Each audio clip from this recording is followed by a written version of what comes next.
ఏడాదికో వైవిధ్యం, ఏకదంతుని రూప నేపథ్యం. 70 అడుగుల ఎత్తైన ఖైరతాబాద్ మహాగణపతి విశేషాలు. ఏపీకి తుఫాను ముప్పు తప్పింది. బంగాళాఖాతంలో అల్పపీడనం కొనసాగుతోంది. ఉత్తర దిశగా పయనించి మరింత బలపడి వాయుగుండంగా మారనుంది. ఉత్తర ఒడిశా, పశ్చిమ బెంగాల్ వద్ద వాయుగుండం తీరం దాటే ఛాన్స్ ఉంది. వాయుగుండం కారణంగా ఉత్తరాంధ్రలో 3 రోజుల పాటు విస్తారంగా వర్షాలు కురవనున్నాయి.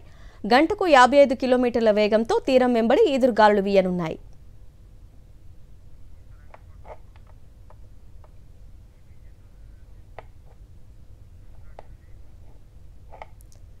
ఏపీకి తుఫాను ముప్పు తప్పింది. బంగాళాఖాతంలో అల్పపీడనం కొనసాగుతోంది. ఉత్తర దిశగా పయనించి మరింత బలపడి వాయుగుండంగా మారనుంది. ఉత్తర ఒడిశా, పశ్చిమ బెంగాల్ వద్ద వాయుగుండం తీరం దాటే ఛాన్స్ ఉంది. వాయుగుండం కారణంగా ఉత్తరాంధ్రలో 3 రోజుల పాటు విస్తారంగా వర్షాలు కురవనున్నాయి. గంటకు 55 కిలోమీటర్ల వేగంతో తీరం వెంబడి ఈదురుగాలులు వీయనున్నాయి. ఏపీ వాసులు ఊపిరి పీల్చుకునే అవకాశం కనిపిస్తోంది. ఏపీకి తుఫాను ముప్పు తప్పిందని వాతావరణ శాఖ అధికారులు చెప్తున్నారు. బట్ వర్షాలు ఎన్ని రోజులు కురుస్తున్నాయి? వెదర్ అప్డేట్స్ మా ప్రతినిధి అనిల్ అందిస్తారు. అనిల్,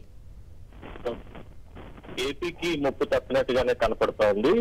ఏదైతే బంగాళాఖాతంలో ఏర్పడినటువంటి అల్పపీడనం ఉత్తర దిశగా పయనించి మరింత బలపడి ఉత్తర ఒడిశా, పశ్చిమ బెంగాల్ మధ్య తీరం దాటే అవకాశం ఉంటుందని వాతావరణ నిపుణులు ఒక అంచనాకు వచ్చారు. కానీ ఉత్తరాంధ్రపై ప్రభావం ఉంటుంది. ఉత్తరాంధ్రలో విస్తారంగా వర్షాలు కురిస్తే 1-2 చోట్ల భారీ వర్షాలు కూడా కురిసేటువంటి అవకాశం ఉంటుంది. అలాగే తీరం వెంబడి ఈదురుగాలులు 55 కిలోమీటర్లతో వీస్తే గనక మత్స్యకారులు 3 రోజుల పాటు వేటకు వెళ్లరాదని వాతావరణ శాఖ హెచ్చరికలు కూడా జారీ చేసింది. అయితే ఎప్పటి వరకు అల్పపీడన ప్రభావం అంతా ఏపీపై ఉంటుందని భావించినప్పటికీ కూడా దానిపైన గమనం ఉత్తర దిశగా ఉండడంతో ఉత్తర ఒడిశా, పశ్చిమ బెంగాల్ మధ్య వాయుగుండంగా బలపడి తీవ్ర వాయుగుండంగా మారేటువంటి అవకాశం కూడా ఉన్నటువంటి నేపథ్యంలో ఆ ప్రాంతంలోనే తీరం దాటి దాని ప్రభావం పూర్తిగా అక్కడే ఉంటుంది.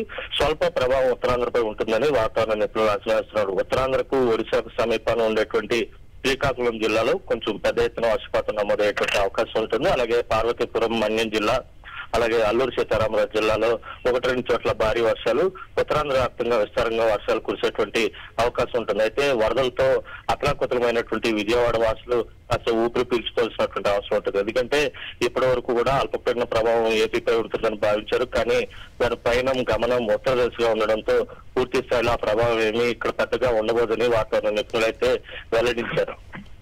Right Anil, thank you.